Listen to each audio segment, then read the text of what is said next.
cha ban trở tăng nhung ôi lia son thân lia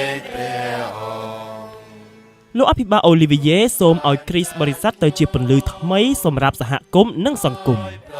cặp sai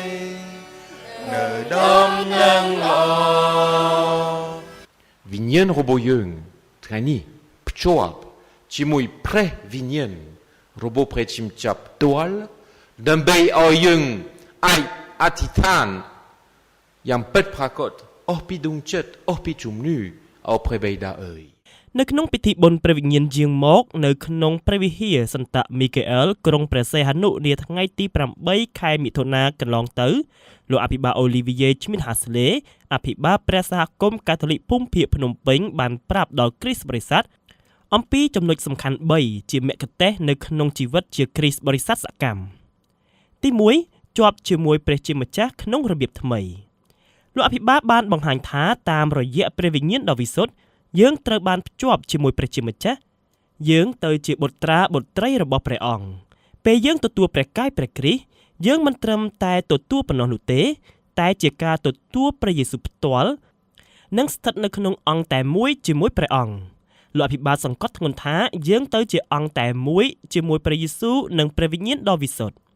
ទី2យើងជាគ្រួសារដ៏ធំបំផុតនៅលើផែនដីនិងជាពន្លឺដើម្បីរំលឹកដល់បេក្ខជនចំនួន23នាក់ដែលទទួលអគ្គសញ្ញាលាភថ្ងាសនៅក្នុងថ្ងៃនោះលោកអភិបាលអូលីវីយេបានបញ្ជាក់ថាយើងជាបងប្អូនក្នុងព្រះសហគមន៍ដែលជាគ្រួសារដ៏ធំបំផុតនិងមានអ្នកជឿជាង1400លាននាក់នៅទូទាំងពិភពលោកហើយនៅក្នុងព្រះវិញ្ញាណដ៏វិសុទ្ធយើងបានរួមគ្នាជាគ្រួសារតែមួយដែលមានព្រះជាម្ចាស់ជាឪពុកនិងព្រះយេស៊ូវគ្រីស្ទជាបងរបស់យើងគ្រួសារតែមួយដែលចេះសហការនិងគោរពគ្នាទៅវិញទៅមកតាមទួនាទីនិងមុខងាររៀងៗខ្លួនលោកអភិបាលបានបញ្យល់ទៀតថាក្នុងគ្រួសារយើងផ្ទាល់ត្រូវស្រឡាញ់គ្នាទៅវិញទៅមកឲ្យកូនស្រឡាញ់ឪពុកម្ដាយឲ្យឪពុកម្ដាយស្រឡាញ់កូនឲ្យប្តីប្រពន្ធត្រូវគ្នាឲ្យកូនគោរពតាយាយលោកបានបន្តថាហើយនៅក្នុងព្រះសហគមន៍ក៏ដូចគ្នាផងដែរត្រូវចេះគោរពគ្នាជាមួយលោកឪពុកបងស្រីគណៈកម្មការលោកអភិបាលក្មេងចាស់ប្រុសស្រីឲ្យយើងចេះបង្កើតសេចក្តីសុខសាន្តឲ្យយើងទៅជាពន្លឺដ៏តូចមួយលោកបន្ថែមទៀតថាទូនាទីដ៏សំខាន់របស់គ្រីស្ទបរិស័ទគឺបង្ហាញភារភាពនិងសេចក្តីស្រឡាញ់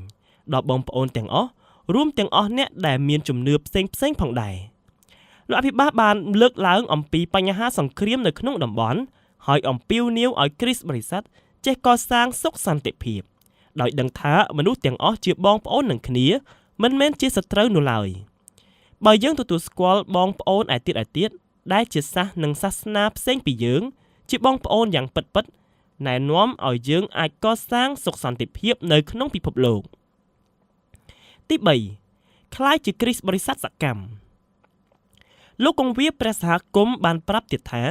អំណរសប្បាយដែលគ្រីស្ទបរិស័ទទទួលនៅក្នុងព្រះវិហារមិនគួរចប់នៅក្នុងព្រះវិហារនោះទេតែត្រូវនាំតាមខ្លួនទៅក្នុងជីវិតរស់នៅប្រចាំថ្ងៃគាត់ជម្រាបថាជីវិតជាគ្រីស្ទបរិស័ទសកម្មមិនត្រឹមតែជាសមាជិកក្រុមគណៈកម្មការឬបម្រើក្នុងព្រះវិហារប៉ុណ្ណោះនោះទេតែត្រូវសកម្មនៅក្នុងជីវិតប្រចាំថ្ងៃដោយស្រឡាញ់លើកទឹកចិត្តលើកលែងទោសនិងកសាងសន្តិភាពជាចុងក្រោយលោកអភិបាលបានបន្ថែមទៀតថាសូមមានចិត្តមេត្តាដោយព្រះបិតាមានព្រះハរតីមេត្តាករុណាគឺជាប្រយោគដែលលោកអំពាវនាវឲ្យគ្រីស្ទបរិស័ទចងចាំក្នុងចិត្តនិងអនុវត្តជាប្រចាំលោកបានបញ្ជាក់ថាក្នុងព្រះវិញ្ញាណដ៏វិសុទ្ធយើងទាំងអស់គ្នាបានទទួលអំណោយដ៏ធំធេងដើម្បីក្លាយជាគ្រីស្ទបរិស័ទដែលរស់នៅដោយអំណរសប្បាយគ្រប់ទីកន្លែង នៅក្នុងព្រះវិញ្ញាណដ៏វិសុទ្ធវិញ្ញាណរបស់យើងអាចហៅព្រះជាម្ចាស់អាបាឲ្យព្រះបិតាអើយ